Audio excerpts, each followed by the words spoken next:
রহমানির রহিম। আজকে 7 নভেম্বরের বিজয়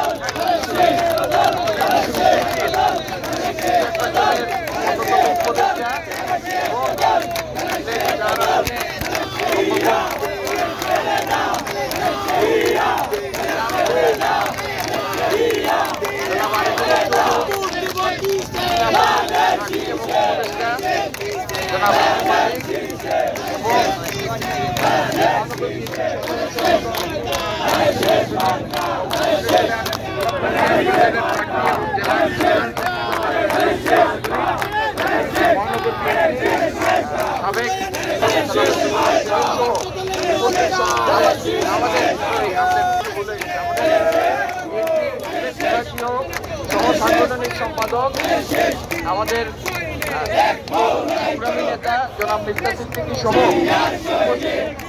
জেলা বিএনপি নেতৃত্ব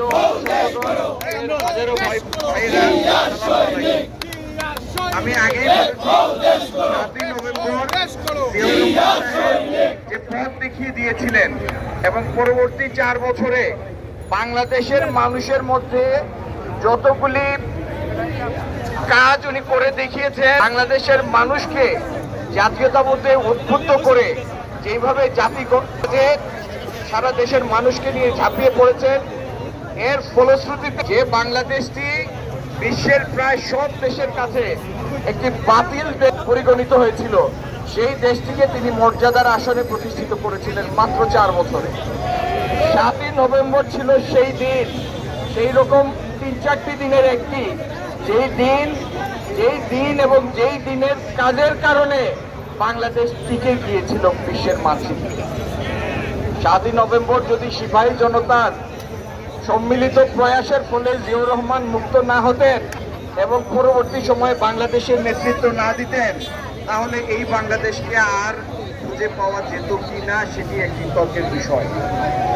সেই 7 নভেম্বরের চেতনা ধারণ করে আজকে আমরা আরেকটি কঠিন সময়ের সামনে এসেছি, যখন বাংলাদেশকে রক্ষার প্রয়োজনে আমাদের নেতা, প্রাণপ্রিয় নেতা, বিএনপির ভারপ্রাপ্ত চেয়ারম্যান জনাব তারেক রহমানের নেতৃত্বে এই দেশের পুনর্গঠনের জন্য, এই দেশকে বিশ্বের মানচিত্রে ঋত সম্মান ফিরিয়ে আনার জন্য, এই দেশের স্বাধীনতা এবং সার্বভৌমত্ব রক্ষার জন্য, এই দেশের অর্থনীতিকে পুনর্গঠনের জন্য, এই দেশের প্রাতিষ্ঠানিক ভিত্তিকে আবার পুনঃপ্রতিষ্ঠা করার জন্য, এই দেশের মানুষের মধ্যে আবার এই দেশের মালিকানা পুনরায় প্রতিষ্ঠিত করার জন্য আমাদের সামনে একটি কঠিন সংগ্রাম। ইনশাআল্লাহ এই সংগ্রামে বাংলাদেশের মানুষ আমাদের পাশে আছে।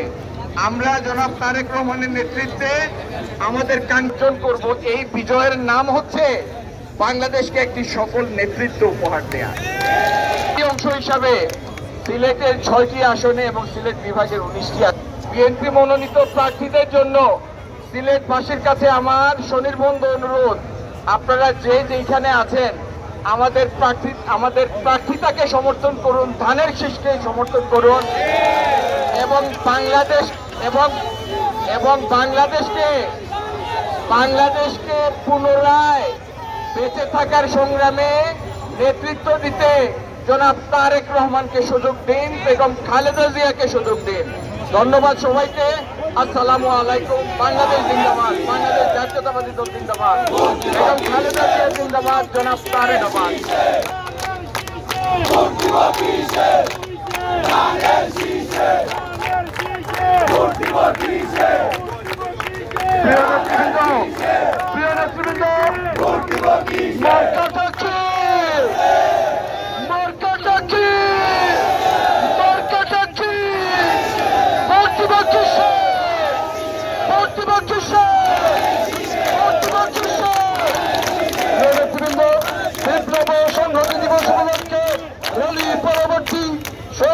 সভাপতি জেলা বিএনপির সংগ্রামী সভাপতিকে তার সমাপনী বক্তব্য রাখার জন্য অনুরোধ করছে।